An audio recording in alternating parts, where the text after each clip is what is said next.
the presentation, or they can see it up on the screen. Dr. King, just want to thank you for the opportunity to talk to future kings. It's truly an honor to come here and present. I present to a number of different groups. My last presentation was at Johns Hopkins, talking to some MBA students about, things they should do and classes they should take, and, how they should grow their network. And so I really want this presentation, or Q&A session, I call it, really to be about, you guys answering questions. And, I don't know if you've read the material. Has anyone read the material in advance before tonight? Yeah, anyone online read the material before tonight? Any hands up? So only Norman? Right, and I did bring some gift cards, so I'm gonna be handing out some gift cards while I'm here. So we got a winner on the first gift card. So again, I said I want this to be interactive. I brought some $25 Visa gift cards to hand out, and so we're gonna move along with the presentation. Any questions so far? Another question I have for the group is, did anybody go on my website after they figured out I was coming to present? And, Luis, you went out there? Yeah, I checked it out a bit. Yeah? I just took a quick peek. So tell me something that's out on the website that's not in the presentation. Honestly, I don't even remember. What's that? Honestly, I don't even remember. Just one thing? Anybody else?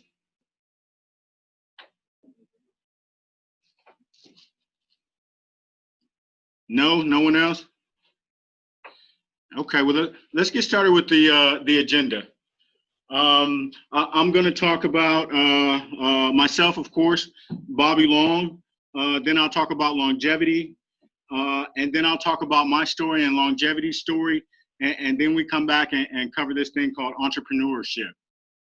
And then we'll take question and answers during the presentation. Does that work for everyone? Yes. All right. All right, just walk through the agenda. Here is kind of my bio. I won't go through this word by word, but of course, I'm founder, president, and CEO of Longevity Consulting. I've been doing this probably right at about 18 years now, and working full-time for the firm a little over 14 years. I provide strategic direction and business development, as well as capture, and really focused on the strategy and growing the business.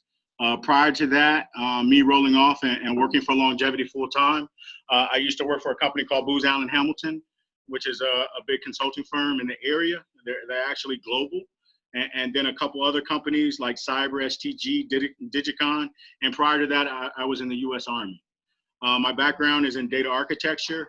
I'm a data architect by trade. I haven't done it in a long time, but I used to, build out databases, data warehouses, and as well as the supporting data governance and data management documents to support wherever I built out. I currently reside in Manassas, Virginia. I'm on a few boards. I'm on the IDA, which is the Industrial Development Authority Board. I'm on the Boys and Girls Club, Greater Washington, specifically Prince William County Board. I'm also on the Johns Hopkins Board at the university. And if you haven't heard of these things, please look them up. All of them are great organizations, and they're doing great things in their community. I hold a master's degree in information and telecommunications from Johns Hopkins. I also hold a BS from National Louis University, and I actually got my associate's degree from Nova while I was in the military. And with that said, I'll flip over to the next slide. And this is a slide about my company, Longevity Consulting. Really, we do government consulting across the federal government, primarily in the federal civil space, at agencies like Department of Education, Department of Transportation, USDA, GSA, HUD, NIH, HHS, Those are some of our major contractors. We also do some DoD business with the Army and the Air Force, and some of that business is down out of Montgomery, Alabama. And we've done business all across the U.S. As well as overseas. We currently hold a top secret clearance, so we have folks that are top secret cleared that work in SCIFs. And we really center around enterprise technology, cloud-based solutions, building out applications and/or systems, data analytics and AI, and management consulting, really tied to business transformation, continuous process improvement, training and development, grants management, program evaluation, and management, as well as supply chain illumination, which is kind of a new field out in the market space, where we come in and evaluate supply chains for government contractors as well as private firms to detail if they have any foreign investors in their supply chain. So companies like countries like China and Iran and different companies that, you know, are our adversaries in the U.S.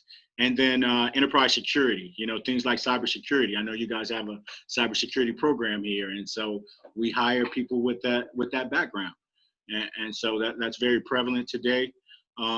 Certification and accreditation, which is an aspect of cybersecurity, mission assurance and COOP work, where we help the federal government plan just in case there's some kind of federal natural disaster or a nuclear war or something, some way that they can create some kind of backup plan where they can still be operational and still operate no matter what happens from a tornado, hurricanes, things of that nature. Sure.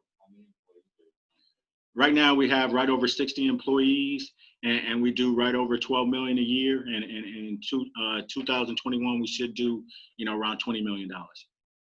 So there's a lot of different aspects of what your company does. So what would you say your day-to-day things that you guys do would look like? Day-to-day varies, actually, you know, just depending on folks who are on client side and folks who work out of headquarters. You know, typically out of headquarters is our back office folks, so people who do HR, accounting, recruiting, things of that nature. And so their day-to-day might vary based on, you know, if we're recruiting folks, are we bringing in new employees? Are we hiring folks? You know, doing quarterly reports? You know, do we have to do our taxes? You know, so all those things vary from the back office aspect. Typically, all our employees work on client site, so different government agencies. Currently, everybody's 100% remote, and we'll kind of talk about that and how that impacted the business and how we adapted and grew from there. And so it just depends. Folks who are on client site, they're working on contracts, and those contracts are detailed, and they come kind of with a statement of work, detailing the kind of work and deliverables we should do. And so they're kind of focused on that. And outside of that, you know, just really, you know, trying to grow the company, build relationships and networks. Sure. How does your company differ from work when working with companies versus government? I think the major difference, and I've done both, back when I was working at Booz Allen, and we've done a little commercial work. I think really the difference is the time of the contracts and the time of the deliverables. Typically, commercial firms want you to deliver right away. Typically, it's, you know, 30, 60, 90 days. You're producing deliverables and you're done, and you're moving on to the next client. The government are typically, 5-year contracts, 1 base year with 4 option years. And if you do a good job on that first year, and then every year they'll evaluate you to award you that next year. And so the commercial tends to move a little quicker than in the government space. And, typically you're working longer hours, more compact, and a different time. And for the government, you know, it's steady work over a period of time. Mm-hmm.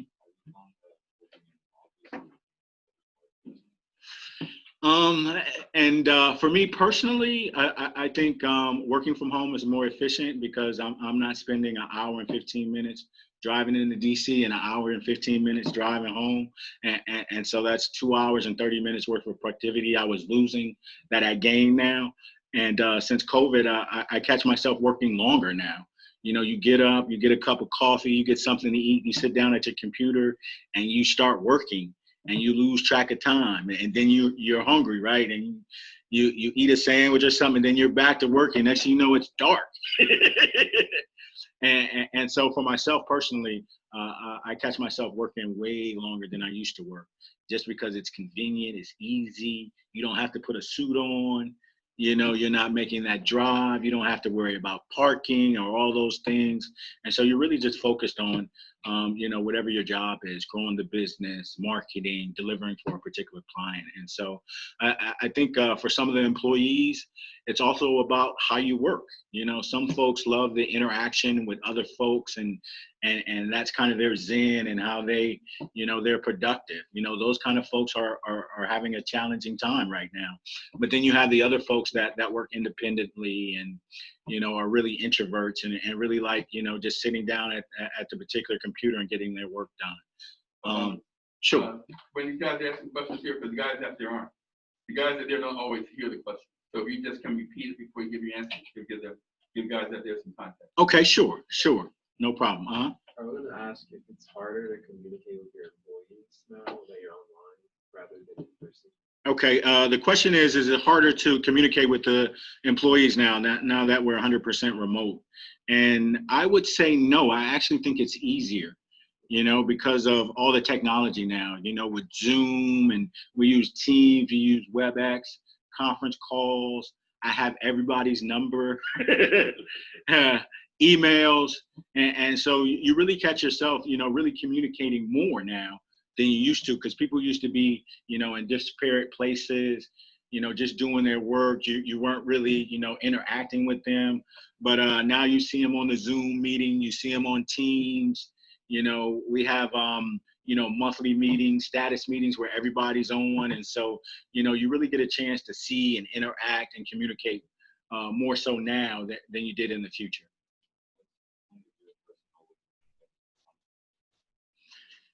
What's the question again? Since COVID or just in general versus big company? And the question is one of the what is one of the things that we do to you know, to have our implement our small company culture? And I think some of the things we do is, you know, having those monthly meetings, checking on folks, you know, ensuring that, you know, people are communicating. You know, this company is more of a family environment, more so than a work environment. You know, I've worked for large firms. Booz Allen, you know, they probably have somewhere around 30,000 people where, you know, you might walk past somebody and not even know them. You know, typically, you know, with 60 folks, you know their spouse, you know, their kids, you know, what grades they're in, you know, if they're going to school, and you know, if they're having challenges or things of that nature. And so it's really different, you know, and you're really involved not only on the professional aspect, you know, doing a good job, work, things of that nature, but on the personal aspect as well, you know, whether it be family or food, or, you know, when COVID first happened, toilet paper and soap and hand, you know, you're really engaged, and you really know where people are. And so that's really the big difference. Yep. Any questions online?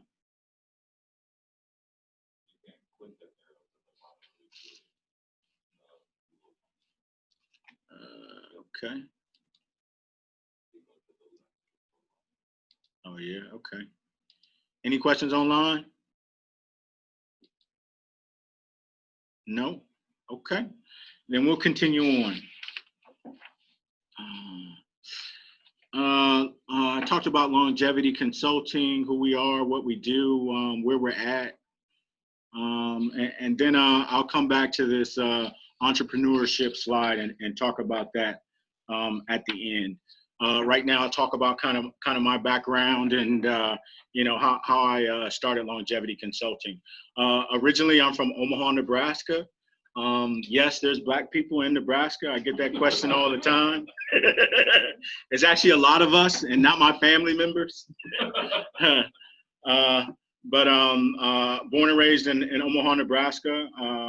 There throughout high school. I actually played football in high school, and got about 5 college football scholarships. And so I played defensive back. I only played my senior year, only because a good friend of mine was playing and was like, hey, you should try out. and so I tried out for the team. I started, and we did really well. We went to the regional playoffs. I got 5 scholarships. I accepted one at a D3 school at Nebraska Wesleyan. The scholarship was at private schools. They can only give you 50% scholarship, and that school was very expensive. And we weren't necessarily wealthy folks. and so after the first football season, it was actually the best football season ever at that particular school. But at the end of that football season, I needed some more money, and my parents couldn't necessarily help me. And so I decided to join the Army Reserves. I went and joined the Army Reserves, and I spent about 10 months in the reserves. I went and did basic training in AIT, and came back and said, well, the Army will pay for like all my college. And so I went back and joined the regular Army after I got back from the reserves. I spent 4 years in the Army. It was during the time of Operation Desert Storm, Desert Shield. So I went to Desert Storm, Desert Shield. I spent some time in Iraq, Kuwait, Saudi Arabia, Turkey. I also traveled in the States, New Jersey, South Carolina, Kentucky. Fort Belvoir is actually my last duty station, and I got out of the Army in 1994. Learned a tremendous amount, built my network, met some great people. But once I got to this area, growing up in Omaha, Nebraska, I didn't necessarily see people who looked like me doing the kind of things I wanted to do in the future, right? And so I didn't even know it was possible. I didn't see Black doctors. I didn't see Black dentists. I didn't see Black lawyers. I didn't see Black entrepreneurs or business owners. And so, really, I didn't even know that kind of job, that kind of thing was even possible for me, because I didn't see folks that looked like me doing it from Omaha, Nebraska. And so when I got here in 91, I was still in the military, and I saw a lot of folks here that looked like me, doing really, really well. And so I was really naive and young at that time. I didn't know what these folks were doing, what kind of jobs they had. I didn't know a lot about the federal government. And so I was like, man, from seeing TV and things of that nature, I was thinking, man, everybody's out here hustling, doing something different instead of really working. And so once I got to this area and started learning about, all the colleges in the area and the federal government and the jobs they were offering, and then all these folks, all these doctors, Black doctors, dentists, lawyers, business owners, politicians, really opened my eyes to let me know that, anything is possible for us, and so I decided to get out the Army. After I had spent 4 years, I got my college money. I went to Nova while I was in the Army. I got my associates while I was still in. And as soon as I got out, a year later, I had my bachelor's from National Louis University. And really just, I really still didn't know really what I wanted to do. I worked some jobs, but I finally got into a consulting job where I started doing data analysis work. And I really enjoyed it. It really talked to me. I had never done it before. I had never met anyone that done it. But once I got to working with some folks and really analyzing data, it's really tied to logic and statistics. And, I really just enjoyed it, and I fell in it. And so after I started working in that field for a couple of years, I wanted to go back and get a formal education. So I went and got my master's degree from Johns Hopkins in information and telecommunications to really solidify my professional aspect and education to map to kind of what I was doing for work. And so I got here, I flourished. Every couple of years, I would rotate jobs to new consulting firms to, for that additional $5,000-$10,000 raise that I wasn't getting at my current company. And I finally got to a place, where I was happy at Booz Allen. And, lot of sharp people. And I would highly recommend, if consulting is really in your future, that you would look at, one of these big 5 consulting firms, because they pour a lot into their employees, training, unlimited training budget, unlimited education. They actually would have paid for my master's degree if I got there before. And so, they just offer tremendous amount of education professionally, personally, that small companies can't necessarily do, like longevity.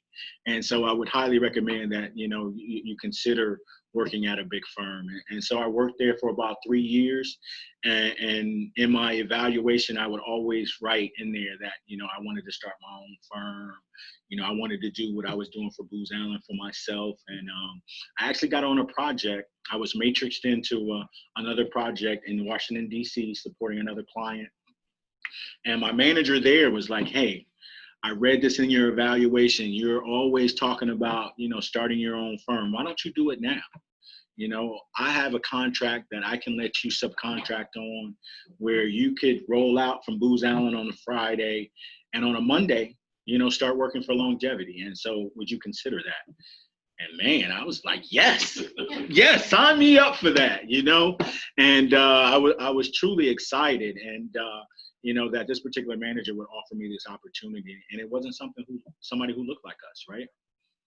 You have to keep all your options open, because the person who opens the door might not be somebody who looks like you. And so, you have to make sure you have all types of people, all types of background folks in your network, because you never know who's going to open that door, open that window, open up that opportunity for you. And so, so on a Friday, I quit Booz Allen, and on a Monday, I started on the same job, but I was working for myself. And I also brought a good friend with me, Eric Thompson, who was my business partner.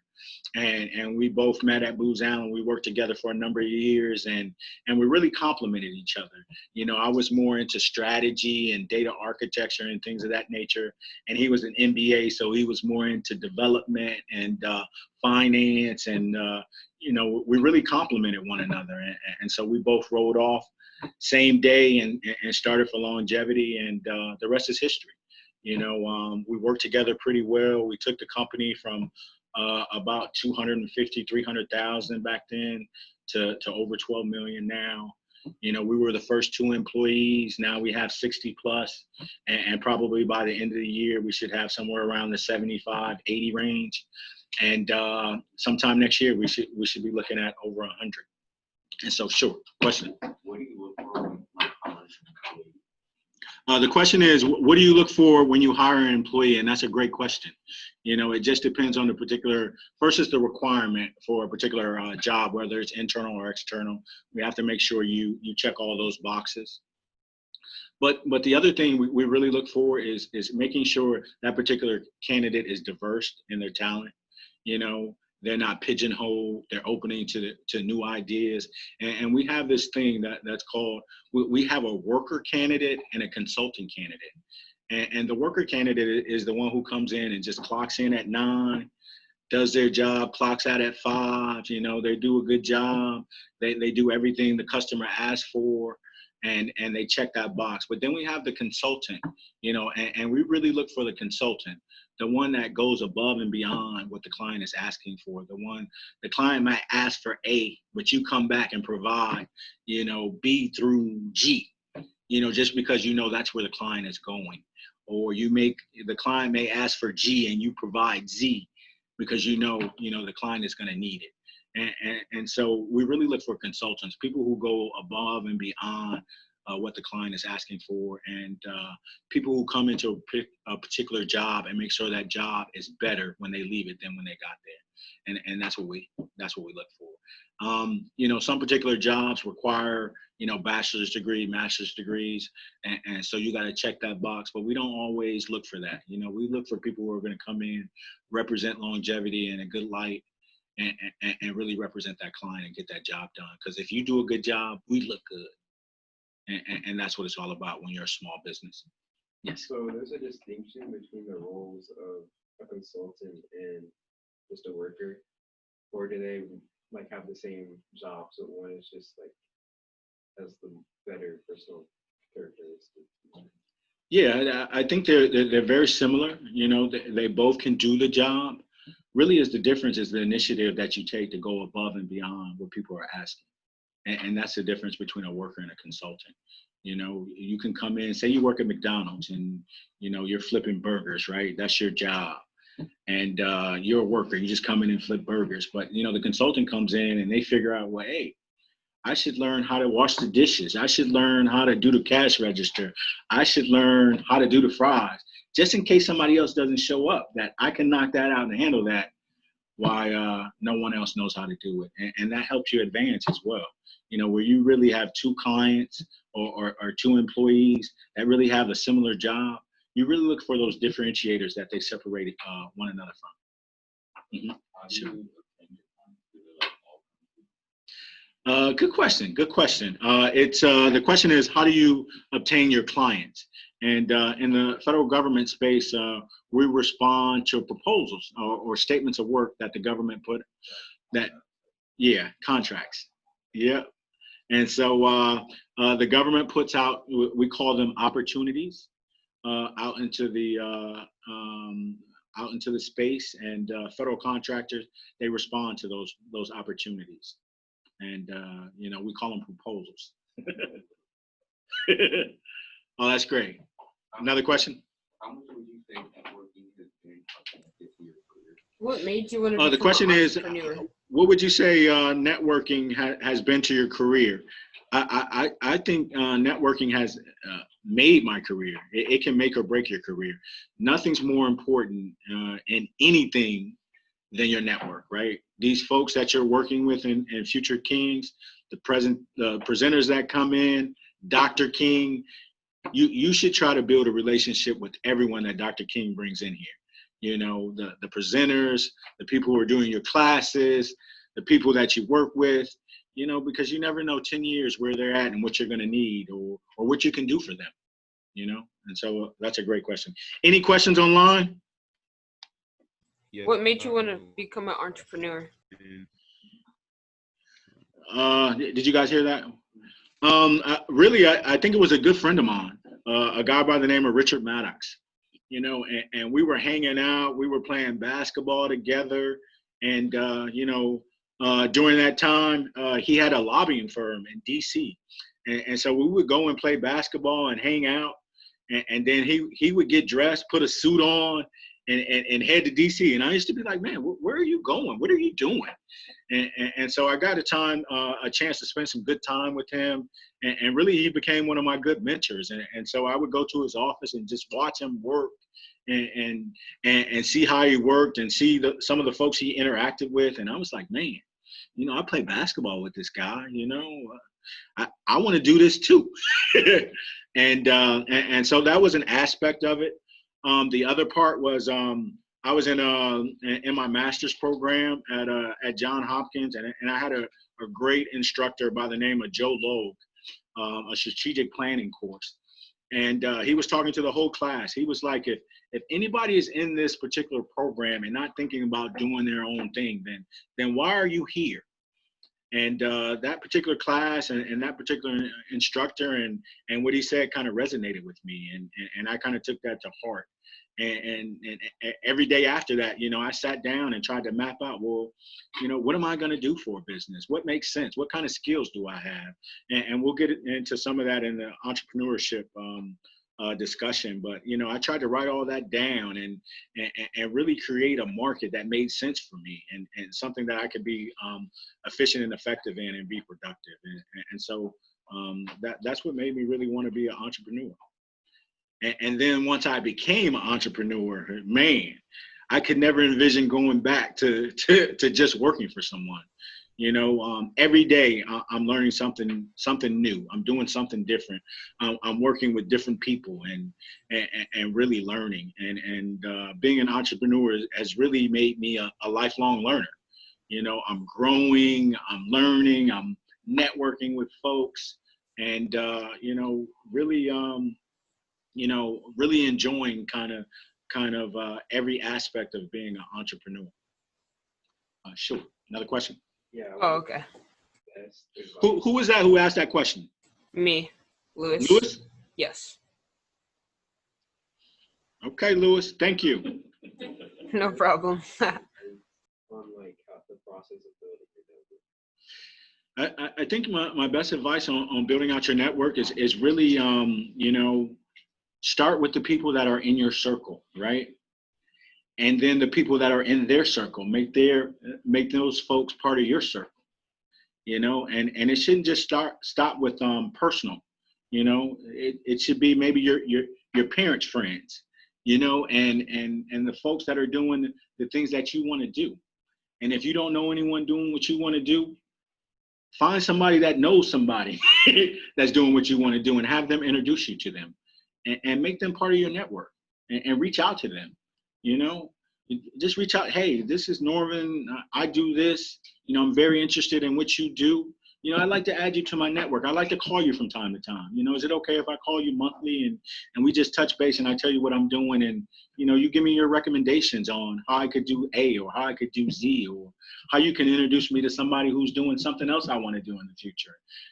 And so that's what it's all about. You know, life is about building out your network of different people. Of course, you're going to start with people that look like you, that are doing similar things as you, but it's really about bringing in those folks that aren't doing the things that your friends are doing, or folks that can assist in growing you, you know, or folks that are at or trying to get to where you want to be at.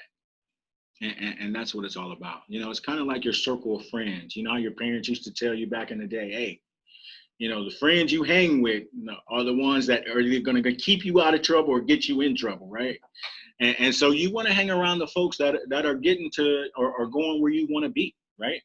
You don't want to hang out with the folks that aren't going to, you know, the folks that are, you know, hustling or doing stuff that, you know, could get you in trouble or get you in jail, you know? And so it's really about the folks in your circle and your friends that, you know, are really about what you want to be about in the future, you know? Yeah. Any additional questions? And just jump in, Norman, I know you brought medical sciences in a couple meetings. I'm not sure how many more it is.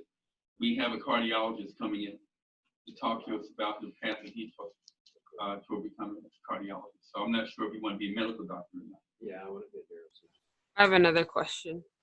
Yeah, so he's a medical doctor. He's coming in, I think, in a couple I have months. a question also. Okay. Someone online has a question? Yes. So, Yeah, I remember, so my mom, she has her own business and everything. And so I think it was either last year or the year before that, I wanted to do a business. It was a graphic designing business. Uh-huh. And so in the start, it was going pretty well, but like it started going downhill with school coming out again because I started doing it in the summer a bit. And then do you have any tips on like how to keep everything balanced with entrepreneurship and then your other life things? Yeah, that's a great question. Everyone hear Lewis's question? I didn't hear that. He started a graphic artist business, and then you know, he was doing the business, and then school and other things got in the way, and the business kind of fell by the wayside, I guess I'm assuming, and slowed down. And I think it's really about prioritizing and managing your time, right? And so during the summer, you have a wealth of time, right? And so you could really dedicate, you know, your time and energy to, you know, growing your business, building it out, you know, putting the website together, things of that nature. And then when school started, you know, school started taking majority of your time, but you still have to schedule time. And so really scheduling it, writing it down when you're going to work on your business, you know, when you're going to do it, when you're going to accomplish some goals, when you're going to, you know, get some deliverables together, when you're going to, you know, go out and talk to people and market your business, when you're going to put a marketing plan together. And so, you know, some of these things really help is when you structure it and you write it down, and, you know, or whether you schedule it on your calendar. And so you have to put down any goal or thing that you're trying to accomplish. I think you have to write it down, you know, really put it on paper, read it, enhance it, you know, go back to it and really focus on it. And so it's really about time management, writing it down, scheduling it, and doing it.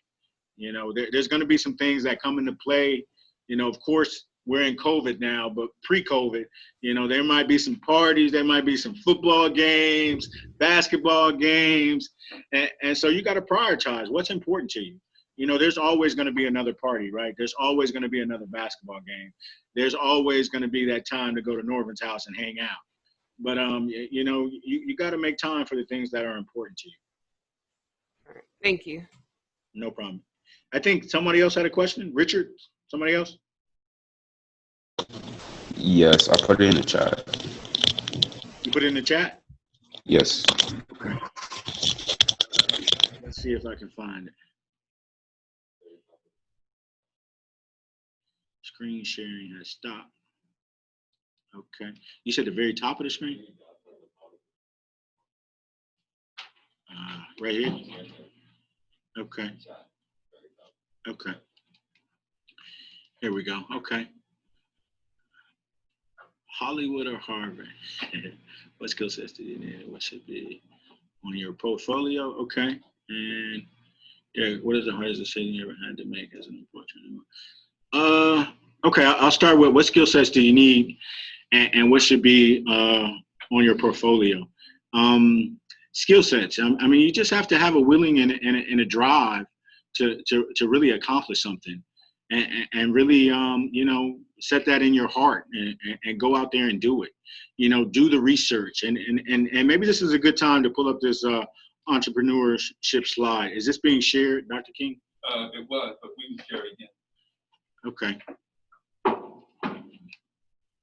Let's pull this So you up. see where you share? No. Okay, I'll get it back up for you. Okay. Go ahead, sir.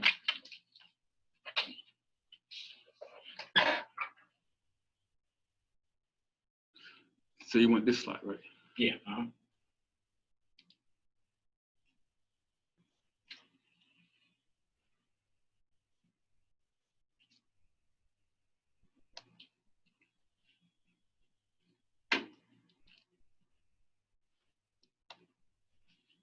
Okay, everybody can see it. They will be in a minute.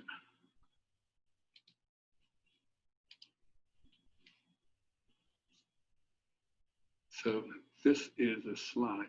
If you want, I can take down their pictures. No, that's Okay. fine. Yeah, that's fine. So that's the slide. Thanks, sir. You're welcome. Okay, thanks, Richard. That's a great question. And now we'll talk about this entrepreneurship thing. Oh, this kind of goes into what you're probably gonna start. Yeah. I was gonna say, like, I wanted to make a tutoring business, but I didn't know how to start it and get it going and whatnot. So I know you made a business. So I was wondering, you know, how do you think I should go about that? We're about to walk through the steps right now. And Norvo asked, he wanted to do a tutoring business. And what are some of the steps that come into play when you're thinking about or executing that? And so we're going to kind of walk through that right now. And I think this is going to answer your question as well, Richard. Entrepreneurship and how do you become an entrepreneur, right? Really, it's about, you know, really finding your industry or your niche, right? Something you're really good at or something you want to be good at. You know, doesn't necessarily have to be something you know or that you're doing right now, but something you're passionate about, something you're going to put in the time to really accomplish and do the work. You know, being an entrepreneur, it's not about 9 to 5. You know, I'm working 60, 70, 80-hour weeks. You know, just because you have to do that to ensure your business is successful. The second step is really research your market. You know, say it's a tutoring business, right? What tutor businesses are out there right now? How are they being successful? How are they finding their customers? What are they charging? What should you charge? How are they marketing? How do you grow your business? And so you need to take a look at all those things and see how you can apply your business model to that. First thing I would recommend is doing a business plan, really. You know, finding that thing you want to do and writing it out, you know, mapping it out. How are you going to find customers? How are you going to grow your business? How are you going to market it? How much is it going to cost to start your business? And where are you going to get those resources from? You know, is your family going to help? Are you going to do some kind of raising money on, you know, GoFundMe account or something, you know, to really get started? And so all those things you want to check that box or at least write it down on how you're going to do it. So, you know, you don't get lost in the process and your business doesn't, you know, falter because you wasn't prepared. the one thing you want to do is be prepared, write it down. And when you go talk to people about your business, you want to have your business plan so they know you're serious. A lot of people have a lot of ideas and they share those, but until you write it down and you really show that you've thought it out, people are not going to take you seriously, so write it down, put a business plan together. How you're going to market, how you're going to grow, and how you're going to get money. Next thing, educate yourself about that business. Say you want to do tutoring, right? Do some research on some of the tutoring companies out there. What are they doing? What are they offering? What are they charging? How do they market? How they grow?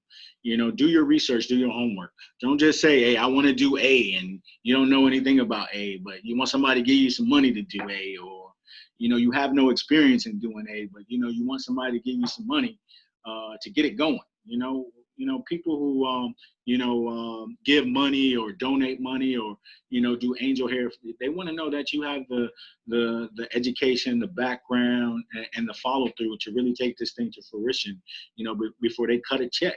And same with your parents, right? Hey, they want to make sure you're prepared and everything before they give you $1, right? They're like, hey, how is this going to work, and when you going to get my money back?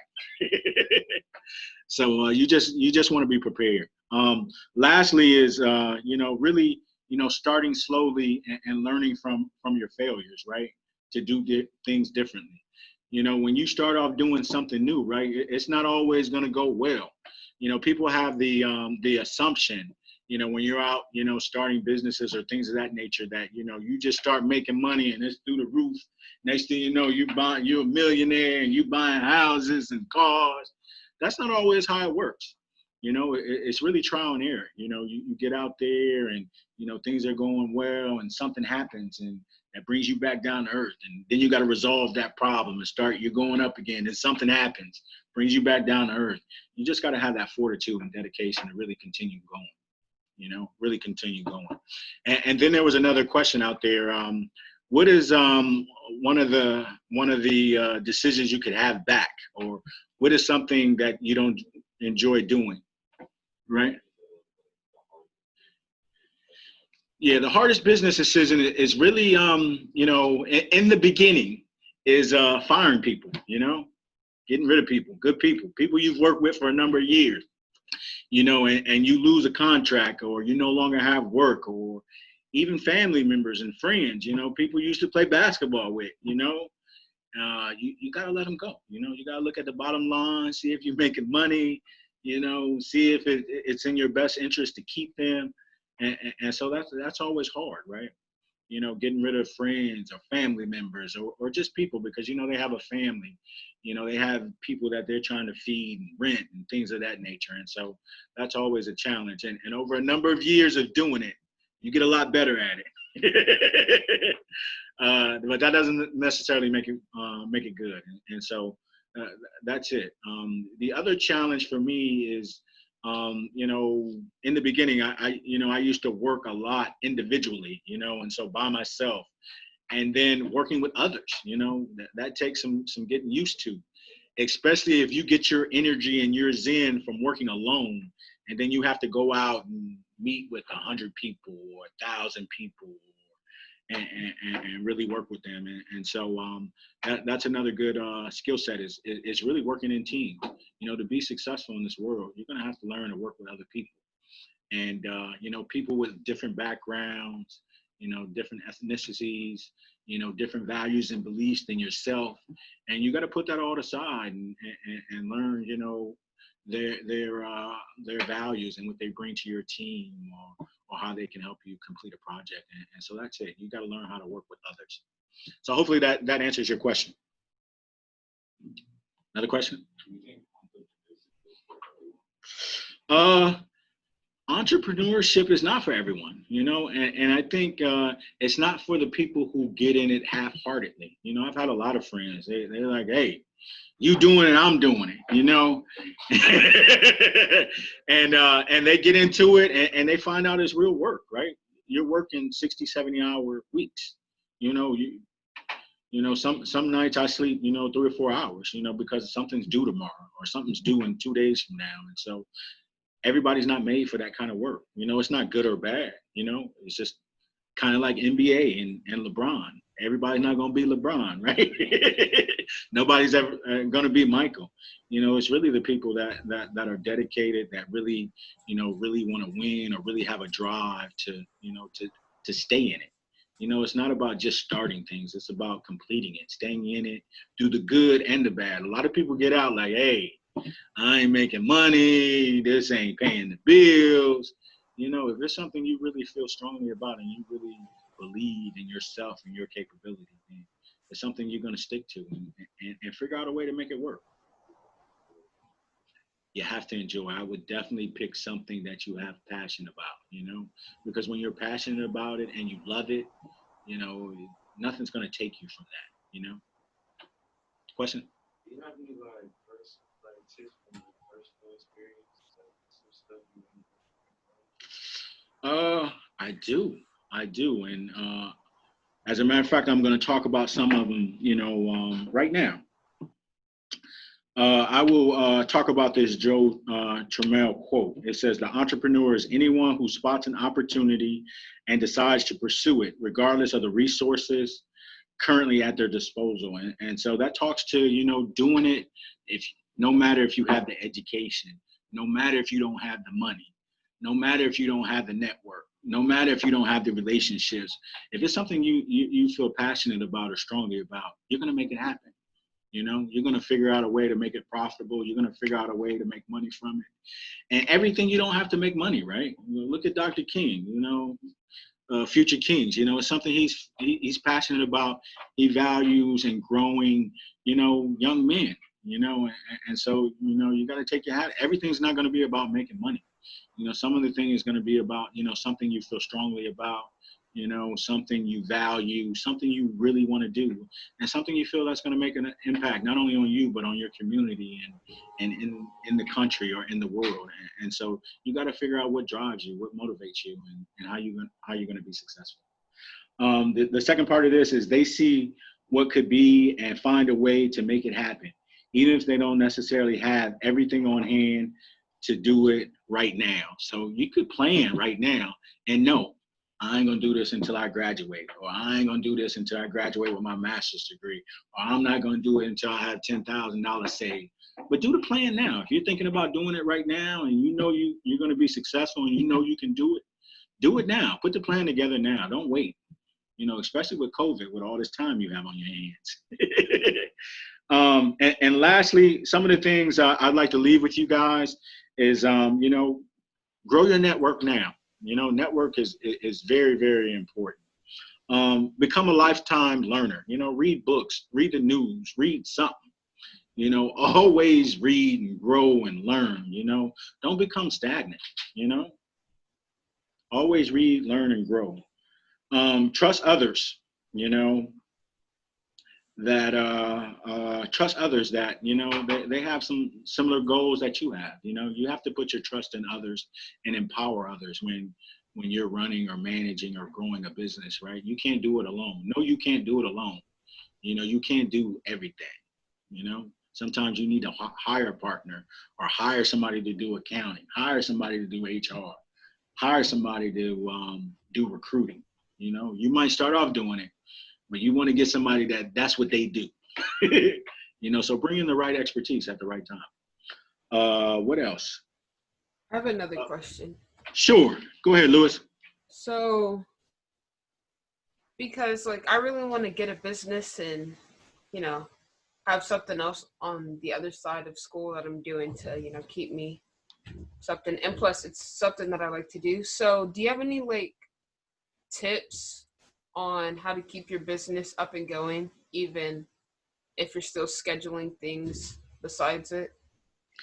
Yeah, I think some of the tips is, spending the time, regardless, scheduling the time, finding somebody to help you, right? Because if you don't have the time, maybe your partner or friend, they have time, right?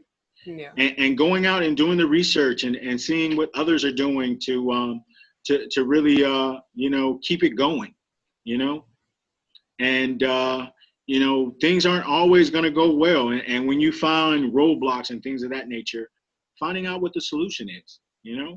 really figuring it out, reaching out to your network And it doesn't necessarily have to be people that are doing what you're doing, right? You know, because across businesses, you know, everyone has similar problems: time, finding good people, money, growing your business, marketing. You know, all those things are very common across all backgrounds and all professions. So, you know, finding folks in your network that can assist you as well. But, you know, time management is key. What's important to you? You know, is it that video game or is it growing your business? You know, you got to figure out which one is most important.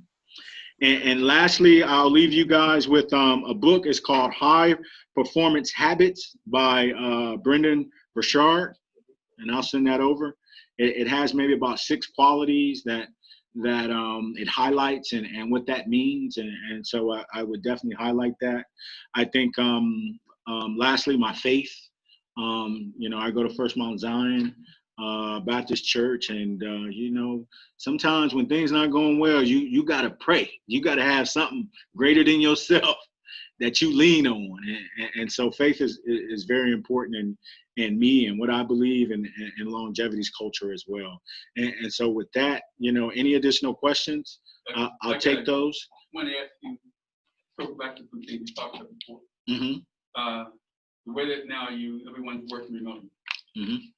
Is that a new normal for longevity, or do you think you might go back to having people in the office? I think it's a new normal, actually. I think we're going to really take this and run with it. You know, we have a big office space in DC that we're paying for, and we haven't been in 7 months, right? And so we're paying all this money, and we're finding out that folks are actually being productive, you know, working from home.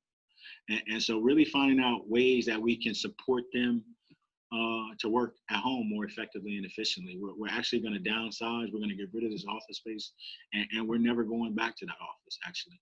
You know, only problem is my lease still goes for another year or so. So once that lease is up, we're gonna you know, close that down, and we actually have a smaller space in DC that we own, that we previously rented out. We're gonna move back to that space, kind of create a COVID environment space where people can come in and work at their leisure, or copies, you know, things of that nature, that, you know, some of the high quality copy machines and stuff that people don't have at home, and put that up, give people access to it, and take it from there. But that big office space, and a lot of my colleagues and people in my network, they're doing the same thing.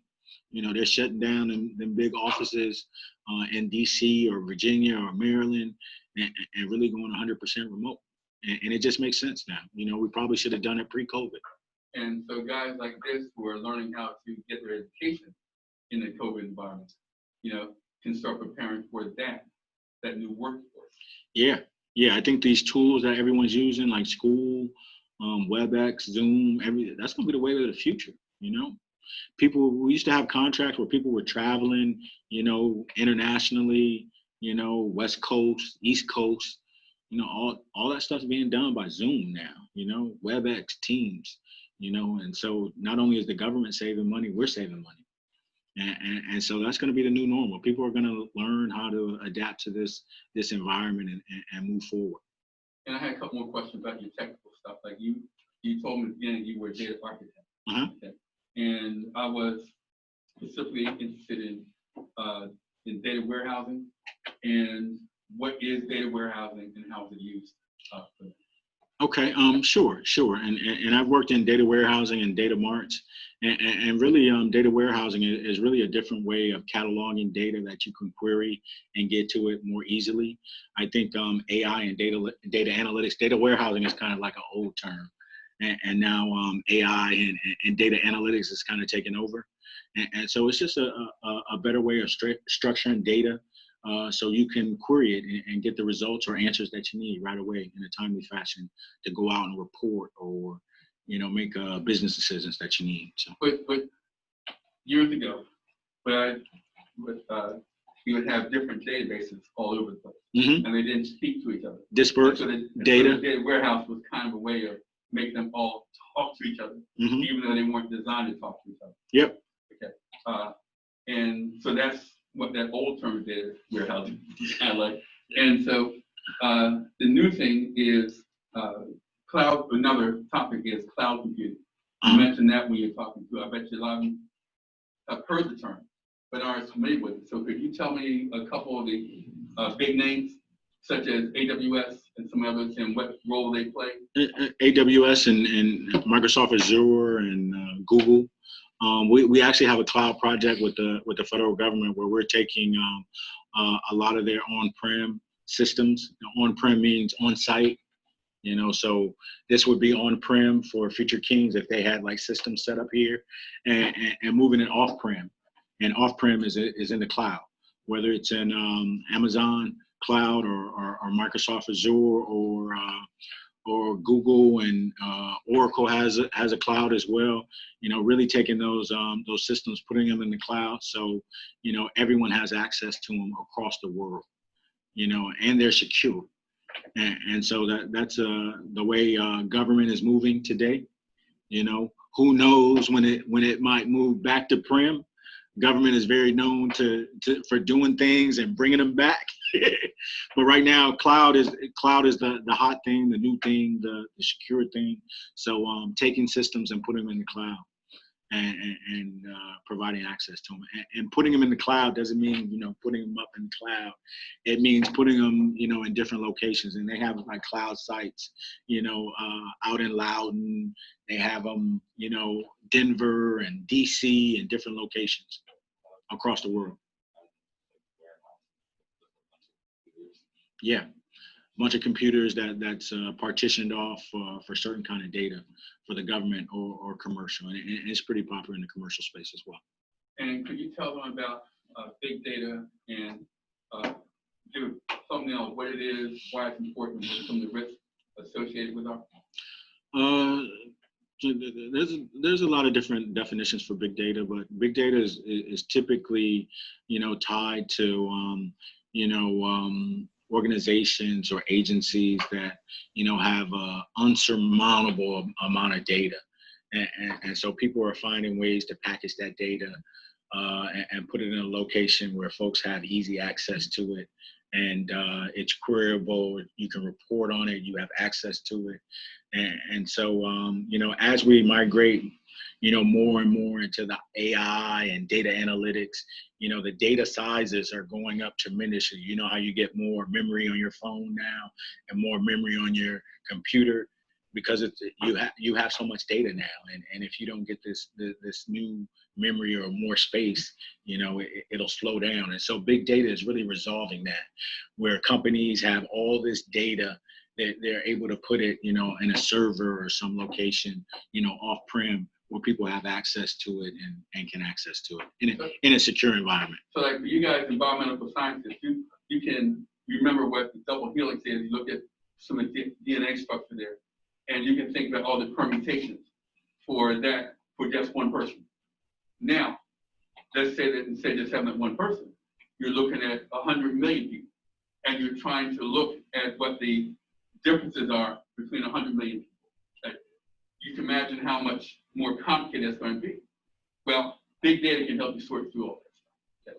And people who are skilled at that are certainly in demand. And you'll be using some of that stuff in your biomedical stuff as part of the research that Dr. Cunningham is helping you do with this COVID stuff.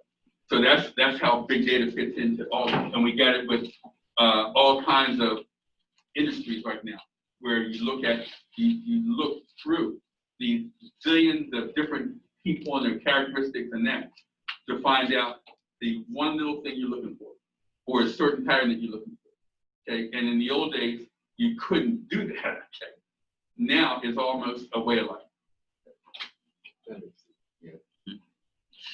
Hey, Dr. King, just want any more questions? I don't have that. I have a question. I have one. Sure. What was the environment like at Johns Hopkins? The environment was amazing. The question is, what was the environment at Johns Hopkins?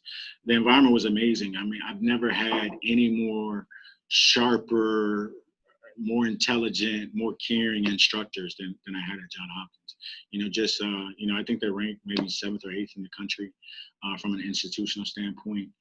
Just phenomenal staff and infrastructure and the overall value you get for going to a school like that. It's really worth the time, money, and investment. the network you have. You know, it's priceless. Another question. Just from my experience, like, what would you say the best way is to handle like a situation where like business is at its lowest point, or like money, things like that? Just having like try spell. I think especially now with COVID, right? There's a lot of the CARES Act and PPP and, you know, all these other programs out here that the government is providing that can kind of help maintain a business, you know, during its slow point or slow peak right now. The other things is, you know, banks and friends, you know, never, unappreciate kind of your parents or, you know, your family members, because, you know, in time of need, if they believe in what you're doing and who you are and the homework and the business plan you put together, you know, folks, you know, outside of your network will help you get to where you want to go. I have a question. Sure. What's one thing that you wish you should have known before you started your journey? I think, you know, before I started the company, I should have known a little more about growing the company, you know, marketing and getting business. You know, I knew how to do the work. I had the network, I had the connections, but really to really take the business to the next level. So the marketing, the proposals, you know, I just wish I was a little more educated, or I brought in some folks that was a little more educated, more than me, at a sooner date than I did. And so, you know, when you're thinking about a company or a particular business, right? Yeah, one of the things people forget about is how you're going to grow that business. And so you have the ability to, you know, you have the idea, you have the education to really know what you want to do, and you know you can be successful at it. But you got to look at all aspects. How are you going to grow that business? How are you going to maintain it? How are you going to hire employees? How are you going to get an accounting system in place? What are some of the business certifications you need, and things of that nature? And so you really just got to take a holistic perspective at the business and make sure you can do every aspect of the business. And if you can't do it, make sure you have someone assigned that can do the pieces that you're weak at, or you bring in a partner to supplement that. Okay, Bobby, we love this. We gotta stop. Okay. Thank you so much for doing this. You guys. Hey, who asked that last question, by the way? Richard. Richard. Okay. Okay. So, All right. Well, hey, thanks everyone. It's been great talking with you. Good luck on the program. Hey, Marcus, did you have a question? Yes. Go ahead. How do you grow your network? You grow your network by talking to people, talking to Dr. King, going to seminars and things of that nature. When you go to summer camp, while you're at, you know, here in the biomedical camp, you know, getting people's contacts, talking to them what you want to do, asking them if they have anyone in their network. Do they have a friend? Do they have a parent? Do they have you know, an uncle that does what you do, and get their contacts and stay in touch with them. You know, that's how you grow your network. and, Hey, and Mr. Long is going to stay available to us. We just got to stop right now. all right. Well, hey, thanks everyone. It's great seeing everyone. Good luck with the program. Thank you. All right. Okay. And we just want to present you with a thanks for presenting to us. Dr. King. We can do this here.